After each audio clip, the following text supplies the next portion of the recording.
ಬಳ್ಳಾರಿಯ ಬ್ಯಾನರ್ ಗಲಾಟೆ ವಿಚಾರ ಹಾಗೂ ಕಾನೂನು ಸುವ್ಯವಸ್ಥೆ ಹದಗೆಟ್ಟಿರುವ ವಿಚಾರಕ್ಕೆ ಸಂಬಂಧಿಸಿದಂತೆ ಬಿಜೆಪಿ ನಾಯಕರುಗಳು ಇವತ್ತು ರಣಕಹಳೆಯನ್ನು ಮೊಳಗಿಸಿ ಬಳ್ಳಾರಿಯಲ್ಲಿ ಬೃಹತ್ತಾದಂತಹ ಪ್ರತಿಭಟನಾ ಸಮಾವೇಶವನ್ನ ಮಾಡ್ತಾ ಇದ್ದಾರೆ. ಇದೀಗ ನಮ್ಮ ಜೊತೆಗೆ ಮಾತನಾಡಲಿಕ್ಕೆ ಮಾಜಿ ಸಚಿವರಾಗಿರ್ತಕ್ಕಂಥ ಗಾಲಿ ಜನಾರ್ದನ್ ರೆಡ್ಡಿ ಅವರಿದ್ದಾರೆ. ಅವರನ್ನು ಸಹ ಮಾತಾಡಿಸ್ತೀನಿ. ಸರ್, ಇವತ್ತು ಬೃಹತ್ತಾದಂತಹ ಪ್ರತಿಭಟನೆ ಹಮ್ಮಿಕೊಂಡಿದ್ದೀರಾ. ಈ ಪ್ರತಿಭಟನೆ ಮೂಲಕ ಏನನ್ನು ಹೇಳಕ್ ಬಯಸ್ತೀರಾ? ನೋಡಿ, ಇವತ್ತು ಇಡೀ ಬಳ್ಳಾರಿ ಮಹಾನಗರದಲ್ಲಿ ಕರ್ನಾಟಕದ ಇತಿಹಾಸದಲ್ಲಿ, ಬಳ್ಳಾರಿ ಇತಿಹಾಸದಲ್ಲಿ ಎಂದೆಂದೂ ಆಗದೆ ಇರುವಂತಹ ಒಂದು ಘಟನೆಗಳು ಅಂದ್ರೆ, ಒಬ್ಬ ಶಾಸಕ ತನ್ನ ಗೂಂಡಾ ಪಡೆಯಿಂದ ಸಹಸ್ರಾರು ಮಂದಿ ಜೊತೆಯಲ್ಲಿ ಒಂದು ವಾಲ್ಮೀಕಿ ಬ್ಯಾನರ್ ನೆಪ ಇಟ್ಕೊಂಡ್ಬಿಟ್ಟು ನನ್ನ ಮನೆ ಮೇಲೆ ಬಂದು ಅವ್ರೇನು ಬಂದೂಕುಗಳಿಂದ ದಾಳಿ ಮಾಡಿರುವಂತದ್ದು ಮತ್ತು ಅವರ ಕಾರ್ಯಕರ್ತರನ್ನೇ ಅವರು ಕೊಂದಾಕೊಂಡ್ಬಿಟ್ಟು ಇವತ್ತು ಒಂದು ಸಿಂಪತಿನ ಗಿಟ್ಟಿಸಿಕೊಳ್ಳೋ ಒಂದು ಪ್ರಯತ್ನದಲ್ಲಿ ಇವತ್ತು ಇಡೀ ಕರ್ನಾಟಕ ರಾಜ್ಯ ನೋಡುವಂತ ರೀತಿಯಲ್ಲಿ ಒಬ್ಬ ಕಾರ್ಯಕರ್ತರನ್ನ, ಒಬ್ಬ ಶಾಸಕನ ಆದೇಶದ ಮೇರೆಗೆ ಒಬ್ಬ ಪ್ರೈವೇಟ್ ಗನ್ಮ್ಯಾನ್ ಹಿಂಬದಿಯಿಂದ ಶೂಟ್ ಮಾಡಿ ಕೊಲೆ ಮಾಡಿರುವಂತ ಒಂದು ಘಟನೆ ಇಡೀ ಒಂದು ಪ್ರಜಾಸ್ವಾಮ್ಯ ಒಂದು ಇದರಲ್ಲಿ ಪ್ರತಿಯೊಬ್ಬರು ತಲೆ ತಗ್ಗಿಸಿಕೊಳ್ಳುವಂತ ಒಂದು ಘಟನೆ ಆಗಿರುವಂತ ಒಂದು ಈ ವಿಷಯದಲ್ಲಿ ಈ ಕ್ಷಣದವರೆಗೂ ಕೂಡ ಇವತ್ತು ಆ ಮೊದಲು ನಮ್ಮ ಮನೆ ಹತ್ರ ಬಂದು ಚೇರ್ಸ್ ಹಾಕೊಂಡು ಗಲಾಟೆ ಮಾಡಿರುವಂತ ಸತೀಶ್ ರೆಡ್ಡಿನಾಗ್ಲಿ ಅಥವಾ 9 ಗಂಟೆ ನಂತರ ಭರತ್ ರೆಡ್ಡಿ ಬಂದು ತನ್ನ ಗನ್ಮ್ಯಾನ್ಗಳಿಂದ ನಮ್ಮ ಮನೆ ಮೇಲೆ ಪೆಟ್ರೋಲ್ ಬಾಂಬ್ಗಳನ್ನೆಲ್ಲ ಹಾಕಿ ಕಲ್ಲು, ತೂರಾಟ, ಬಾಟಲ್ಸ್, ಪ್ರೈವೇಟ್ ಗನ್ಗಳಿಂದ ಮನೆ ಮೇಲೇನೆ ಗುಂಡಾರಿಸಿರುವಂತದ್ದು ಮತ್ತು ಅವರ ಕಾರ್ಯಕರ್ತರನ್ನೇ ಅವರು ಕೊಂದಾಕೊಂಡಿರುವಂತ ಎಲ್ಲ ಘಟನೆಗಳ ಬಗ್ಗೆ ಭರತ್ ರೆಡ್ಡಿನೂ ಈ ಕ್ಷಣದವರೆಗೂ ಕೂಡ ಅರೆಸ್ಟ್ ಮಾಡಿಲ್ಲ. ನಿನ್ನೆ ಇನ್ನೊಂದಿಬ್ಬರು ಗನ್ಮ್ಯಾನ್ಗಳನ್ನ ಮಾತ್ರ ಅರೆಸ್ಟ್ ಮಾಡಿದ್ರು. ಒಟ್ಟಾರೆ 3 ಪ್ರೈವೇಟ್ ಗನ್ಮ್ಯಾನ್ಗಳನ್ನ ಅರೆಸ್ಟ್ ಮಾಡೋದ್ರ ಮೂಲಕ ತುಂಬಾ ನಿಧಾನಗತಿಯಲ್ಲಿ ಇವತ್ತೇನು ಈ ಒಂದು ಇನ್ವೆಸ್ಟಿಗೇಷನ್ ನಡೀತಾ ಇದೆ, ಅದರ ವಿರುದ್ಧ ಸಿಬಿಐ ಎಂಕ್ವೈರಿಗೆ ಕೊಳ್ಳೇಬೇಕು ಅನ್ನುವಂತ ಒಂದು ಪ್ರಮುಖವಾದ ವಿಷಯ, ಅಥವಾ ಸಿಟ್ಟಿಂಗ್ ಹೈಕೋರ್ಟ್ ಜಡ್ಜ್ ಮೂಲಕ ಎಂಕ್ವೈರಿ ಮಾಡಬೇಕು ಅನ್ನುವಂತ ನಮ್ಮ ಭಾರತೀಯ ಜನತಾ ಪಕ್ಷದ ಡಿಮ್ಯಾಂಡ್ ಅನ್ನ ಬದಿಗಿಟ್ಟು ತುಂಬಾ ನಿಧಾನಗತಿಯಲ್ಲಿ ಇನ್ವೆಸ್ಟಿಗೇಷನ್ ಮಾಡಿ ಭರತ್ ರೆಡ್ಡಿಯನ್ನ ರಕ್ಷಣೆ ಮಾಡ್ತಾ ಇರುವಂತ ಈ ಸರ್ಕಾರದ ವಿರುದ್ಧ ಇವತ್ತು ನಾವು ರ್ಯಾಲಿ ಮಾಡ್ತಾ ಇರುವಂತದ್ದು. ಘಟನೆಯಲ್ಲಿ ಸಾಕಷ್ಟು ಗುಂಡುಗಳು ಸಿಕ್ಕುವು, ತಮ್ಮ ಹತ್ಯೆಗೂ ಸಹ ಸಂಚು ನಡೆದಿತ್ತು ಅನ್ನೋ ಒಂದು ಆರೋಪ ಮಾಡಿದ್ರಿ. ನಿಜವಾಗ್ಲೂ ಅದಾಗಿತ್ತಾ ಅಂತ? ಸೊ ಅದಕ್ಕೆ ನಿಮ್ಮ ಮೀಡಿಯಾನೇ ಸಾಕ್ಷಿ, ಬಳ್ಳಾರಿಯಲ್ಲಿರುವಂತ ಎಲ್ಲ ಮಾಧ್ಯಮ ಸ್ನೇಹಿತರೇ ಸಾಕ್ಷಿ. ಅವ್ರ ಕಣ್ಮುಂದೆನೇ ಆಗಿರುವಂತ ಎಲ್ಲ ಫೈರಿಂಗ್, ಅದು ದೀಪಾವಳಿ ಪಟಾಕಿ ಹರಿಸ್ತಾ ಇದಾರ ಅಥವಾ ಬುಲೆಟ್ಗಳ ಅನ್ನುವಂಥದ್ದನ್ನ ಎಂಟೈರ್ ಕರ್ನಾಟಕ ರಾಜ್ಯ ನೋಡೋದಕ್ಕೆ ಬಳ್ಳಾರಿ ಮೀಡಿಯಾಗಳೇ ಅದಕ್ಕೆ ಸಾಕ್ಷಿ. ನಾನು ಪ್ರತ್ಯೇಕವಾಗಿ ಹೇಳೋದು ಅವಶ್ಯಕತೆನೇ ಇಲ್ಲ. ಈ ಘಟನೆಗೆ ಸಂಬಂಧಿಸಿದಂತೆ ಪೊಲೀಸ್ ತನಿಖೆಯ ಜೊತೆಗೆ ಸರ್ಕಾರ ಸಿಐಡಿ ತನಿಖೆಯನ್ನ ಕೊಟ್ಟಿರುವಂತದ್ದು.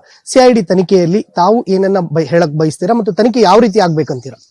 ನೋಡಿ, ಇವತ್ತು ಘಟನೆ ನಡೆದು ಜನವರಿ 1ನೇ ತಾರೀಕು ನಡೆದಿರುವಂತ ಘಟನೆ, ಇವತ್ತು 17ನೇ ತಾರೀಕು, 16 ದಿನಗಳಾಯ್ತು. ಇದುವರೆಗೂ ಕೂಡ ಸತೀಶ್ ರೆಡ್ಡಿನಾಗ್ಲಿ, ಭರತ್ ರೆಡ್ಡಿನಾಗ್ಲಿ, ಅವ್ರ ಜೊತೆ ಬಂದಿರುವಂತ ಪ್ರಮುಖ ನಾಯಕರುಗಳೆಲ್ಲರನ್ನೂ ಕೂಡ ಬಂಧನ ಇಷ್ಟೊತ್ತಿಗಾಗ್ಲಿ ಮಾಡಬೇಕಾಗಿತ್ತು. ಇದುವರೆಗೂ ಕೂಡ ಲೋಕಲ್ ಪೊಲೀಸು ಅದೇ ಒಂದು ರೀತಿಯಲ್ಲಿ, ಯಾಕಂದ್ರೆ ಇದರಲ್ಲಿ ಡಿಎಸ್ಪಿ ಮತ್ತು ಸಿಟಿ ಡಿಎಸ್ಪಿ ಮತ್ತು ಸಿಟಿ ನಮ್ಮ ಜಿಲ್ಲೆಯ ಎಎಸ್ಪಿ ಅವರಿಬ್ಬರು ಇದರಲ್ಲಿ ಇನ್ವಾಲ್ವ್ ಆಗಿದ್ದಾರೆ, MLA ಜೊತೆಯಲ್ಲಿ. ಹಾಗಾಗಿ ಇನ್ವೆಸ್ಟಿಗೇಷನ್ ಫೇರ್ ಆಗಿ ಹೇಗೆ ನಡೆಯುತ್ತೆ? ಮತ್ತು ಸಿಐಡಿ ಅಂದ್ರೂ ಕೂಡ ಲೋಕಲ್ ಪೊಲೀಸ್ ಅವರು ರಾಜ್ಯ ಸರ್ಕಾರದ ವ್ಯಾಪ್ತಿ ಒಳಗಡೆನೆ ಬರುವಂತದ್ದು. DK ಶಿವಕುಮಾರ್ ಅವರೇ ನಾನು MLA ಭರತ್ ರೆಡ್ಡಿಗೆ ನಾನು ಬೆನ್ನಿಗೆ ನಿಂತ್ಕೊಳ್ತೀನಿ ಅಂತ ಹೇಳಿದ ಮೇಲೆ ಉಪಮುಖ್ಯಮಂತ್ರಿಗಳೇ ಇವರು ಇನ್ವೆಸ್ಟಿಗೇಷನ್ ಫೇರ್ ಆಗಿ ಮಾಡ್ತಾರೆ ಅನ್ನೋ ನಂಬಿಕೆ ಹೇಗೆ ಬರುತ್ತೆ ಹೇಳಿ? ಕಾಂಗ್ರೆಸ್ ನಾಯಕರುಗಳು ತಮ್ಮ ವಿರುದ್ಧ ಈ ಹಿಂದೆ ಅಕ್ರಮ ಗಣಿಗಾರಿಕೆ ಆರೋಪವನ್ನು ಹೊರಿಸಿ ಬೆಂಗಳೂರಿನಿಂದ ಬಳ್ಳಾರಿವರೆಗೂ ಪಾದಯಾತ್ರೆ ಬಂದಿದ್ರು. ಈ ವಿಚಾರವನ್ನ ಇಟ್ಕೊಂಡು ನಿಮ್ಮ ಕಾರ್ಯಕರ್ತರು, ನಿಮ್ಮ ಅಭಿಮಾನಿಗಳು ಎಲ್ಲರೂ ಸಹ ಬಳ್ಳಾರಿಯಿಂದ ಬೆಂಗಳೂರಿಗೆ ಪಾದಯಾತ್ರೆ ಮಾಡಬೇಕು ಅನ್ನೋ ಒಂದು ಆಶೆಯನ್ನು ಹೊಂದಿದ್ರು. ಆದ್ರೆ ನಿಮ್ಮ ಹೈಕಮಾಂಡ್ ಯಾಕೆ ಪಾದಯಾತ್ರೆಗೆ ಅನುಮತಿ ಕೊಡ್ಲಿಲ್ಲ? ಅನುಮತಿ ಕೊಡ್ಲಿಲ್ಲ ಅನ್ನೋ ಪ್ರಶ್ನೆನೇ ಇಲ್ಲ. ಇಲ್ಲಿ ವಿಷಯ ಏನಂತಂದ್ರೆ, ಹೋರಾಟಗಳನ್ನ ಹಂತ ಹಂತವಾಗಿ ಮಾಡೋಣ. ಮೊದಲು ಒಂದು ಪ್ರತಿಭಟನಾ ರ್ಯಾಲಿ ಮಾಡಿ ಸರ್ಕಾರಕ್ಕೆ ಒಂದು ಆಗ್ರಹ ವ್ಯಕ್ತಪಡಿಸಿ, ಇನ್ನ ಅವರು ರಿಪ್ಲೈ ಕೊಡ್ಲಿಲ್ಲ ಅಂತಂದಾಗ 2ನೇ ಹಂತದಲ್ಲಿ ಪಾದಯಾತ್ರೆ ಮಾಡೋಣ ಅನ್ನೋ ತೀರ್ಮಾನ ಆಗಿದೆ. ಪಕ್ಷದ ನಮ್ಮ ರಾಜ್ಯದ ಎಲ್ಲಾ ಕೋರ್ ಕಮಿಟಿ ಸದಸ್ಯರು ಕೂಡ ತೀರ್ಮಾನ ಮಾಡಿ ಹೈಕಮಾಂಡ್ಗೆ ಲೆಟರ್ ಕಳಿಸಿದ್ದಾರೆ. 19 ಮತ್ತು 20ನೇ ತಾರೀಕು ನ್ಯಾಷನಲ್ ಪ್ರೆಸಿಡೆಂಟ್, ರಾಷ್ಟ್ರೀಯ ಅಧ್ಯಕ್ಷರ ಚುನಾವಣೆ ಇರೋ ಕಾರಣ 20ರ ನಂತರ ದೆಹಲಿಗೆ ಹೋಗ್ಬಿಟ್ಟು ಪಾದಯಾತ್ರೆ ಬಗ್ಗೆ ದಿನಾಂಕ ನಿಗದಿಪಡಿಸಿಕೊಳ್ಳುವಂತ ಒಂದು ಕೆಲಸಕ್ಕೆ ನಾವು ಮುಂದಾಗ್ತೀವಿ. ನಾವು ಹೇಳ್ತಾ ಇರುವ ಹಾಗೆ ಬಳ್ಳಾರಿಯಲ್ಲಿ ಕಾನೂನು ಸುವ್ಯವಸ್ಥೆ ಹದಗೆಟ್ಟಿದೆ ಅನ್ನೋ ಒಂದು ಆರೋಪವನ್ನ ಮಾಡ್ತಾ ಇರುವಂತದ್ದು. ಆದ್ರೆ DK ಶಿವಕುಮಾರ್ ಅವರು ಮತ್ತು ಕಾಂಗ್ರೆಸ್ ನಾಯಕರುಗಳು ಎಲ್ಲರೂ ಹೇಳ್ತಾ ಇರುವಂತದ್ದು, ಅದೇ ಜನಾರ್ದನ್ ರೆಡ್ಡಿ ಅವರು ಬಳ್ಳಾರಿನ ರಿಪಬ್ಲಿಕ್ ಆಗಿ ಬಳ್ಳಾರಿ ಮಾಡಿದ್ರು, ಅವರು ಕಾನೂನು ಸುವ್ಯವಸ್ಥೆ ವಿಚಾರದಲ್ಲಿ ಮಾತನಾಡ್ಲಿಕ್ಕೆ ಅವ್ರಿಗೆ ನೈತಿಕತೆ ಇಲ್ಲ ಅನ್ನೋ ಒಂದು ಮಾತನ್ನು ಹೇಳ್ತಾ ಇರುವಂತದ್ದು. ನೋಡಿ, ಇವತ್ತು ಕಾಂಗ್ರೆಸ್ ಪಕ್ಷದಿಂದ ಕರ್ನಾಟಕನೇ ಕಾಂಗ್ರೆಸ್ ರಿಪಬ್ಲಿಕ್ ಆಗಿರುವಂತದ್ದು. ಇವತ್ತು ಅಷ್ಟೇ ಆಗ್ಲಿ, ಇವತ್ತು ಬಳ್ಳಾರಿನ ನಾನು ಆಲ್ರೆಡಿ ಮಾಧ್ಯಮ ಸ್ನೇಹಿತರಿಗೆ ಹೇಳಿದ್ದೇನೆ, ಇಡೀ ಬಳ್ಳಾರಿ ನಗರದಲ್ಲಿ ಪಕ್ಷಾತೀತವಾಗಿ ನೀವು ಮನೆ ಮನೆಗಳಿಗೆ ಹೋಗ್ಬಿಟ್ಟು ವ್ಯಾಪಾರಸ್ಥರು ಇರ್ಬೋದು, ಸಾಮಾನ್ಯ ಜನರು ಇರ್ಬೋದು, ಯಾರ ಸಮಯದಲ್ಲಿ ಈ ನಗರ ಅಭಿವೃದ್ಧಿ ಆಗಿದೆ, ಶಾಂತಿ ಹೇಗಿತ್ತು, ಪ್ರತಿಯೊಬ್ಬ ಸಾಮಾನ್ಯ ಮನುಷ್ಯರು ಕೂಡ ಹೇಗೆ ಅಭಿವೃದ್ಧಿ ಆದರು, ಈ ನಗರ ಯಾವ ಮಟ್ಟಕ್ಕೆ ಹೋಯ್ತು ಅನ್ನೋದನ್ನ ಜನಗಳು ಹೇಳ್ತಾರೆ. ಡಿ ಕೆ ಶಿವಕುಮಾರ್ ಅವ್ರ ಕಡೆಯಿಂದ ನಾವು ಇಳಿಸ್ಕೊಳ್ಳೋಂತ ಅವಶ್ಯಕತೆ ಇಲ್ಲ, ಕಾಂಗ್ರೆಸ್ ಪಕ್ಷದಿಂದ ನಾವು ಇಳಿಸ್ಕೊಳ್ಳೋಂತ ಅವಶ್ಯಕತೆ ಕೂಡ ಇಲ್ಲ. Janardhan Reddy and gang totally ಆಗಿ ಕ್ರಿಮಿನಲ್ ಅವರು ಅನ್ನೋ ಒಂದು ಹಿನ್ನೆಲೆ ಮಾತುಗಳನ್ನ ಆಡ್ತಾ ಇರುವಂತದ್ದು. ಅವತ್ತು ಇಡೀ ಕಾಂಗ್ರೆಸ್ ಪಕ್ಷನೇ ಕ್ರಿಮಿನಲ್ಗಳು. ನಾನು ವ್ಯಾಪಾರ ವ್ಯವಹಾರ ಮಾಡಿರೋದ್ರಲ್ಲಿ ಇವತ್ತು ನಾನು ಏನೋ ಒಂದು ಅಕ್ರಮ ಮಾಡಿದ್ದೀನಿ ಅಂತ ಹೇಳಿ ನನ್ನ ಮೇಲೆ ಪ್ರಕರಣಗಳನ್ನ ದಾಖಲೆ ಮಾಡಿದಾರಾಗ್ಲಿ, ಕೊಲೆ ಸುಲಿಗೆಗಳು ಮಾಡಿರುವಂತ ಕುಟುಂಬ ನಮ್ದಲ್ಲ.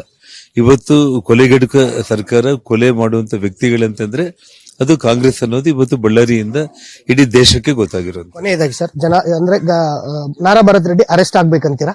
ನಾರಾ ಭರತ್ ರೆಡ್ಡಿ ಈ ಕ್ಷಣಕ್ಕೆ ಅರೆಸ್ಟ್ ಆಗ್ಬೇಕಾಗಿತ್ತು. ರಾಜ್ಯ ಸರ್ಕಾರ ತಕ್ಷಣ ಬಂಧನ ಮಾಡಬೇಕು, ಬಂಧನ ಮಾಡಿ ಸಿಬಿಐ ಎಂಕ್ವೈರಿ ಕೊಡಬೇಕು. ಇದಿಷ್ಟು ಮಾಜಿ ಸಚಿವರಾಗಿರ್ತಕ್ಕಂಥ ಜನಾರ್ದನ್ ರೆಡ್ಡಿ ಅವರ ಮಾತುಗಳು. ಪ್ರಕರಣಕ್ಕೆ ಸಂಬಂಧಿಸಿದಂತೆ ಕಾಂಗ್ರೆಸ್ ಶಾಸಕರಾಗಿರ್ತಕ್ಕಂಥ ನಾರಾ ಭರತ್ ರೆಡ್ಡಿ ಅವರು ಅರೆಸ್ಟ್ ಆಗಲೇಬೇಕು ಅನ್ನೋ ಒಂದು ಒತ್ತಾಯವನ್ನ ಮಾಡ್ತಾ ಇರುವಂತದ್ದು. ಕ್ಯಾಮರಾಮನ್ ಅಜಯ್ ಜೊತೆ ವೀರೇಶ್ ದಾನಿ, guarantee news, Ballari. Guarantee news, ಸುದ್ದಿ ಖಚಿತ, ನ್ಯಾಯ ನಿಶ್ಚಿತ.